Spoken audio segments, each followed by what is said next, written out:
Don que está sonando Dieguito. ¿Está trayendo algo? Sí.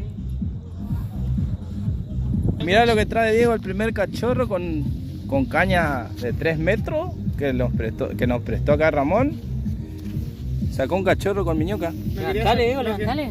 No quería salir Luchito, boludo. Estaba Decía, te barrancas él, No, te dije no A ver, quería Diego. salir el bicho. te dije. Mostralo, un cachorrito.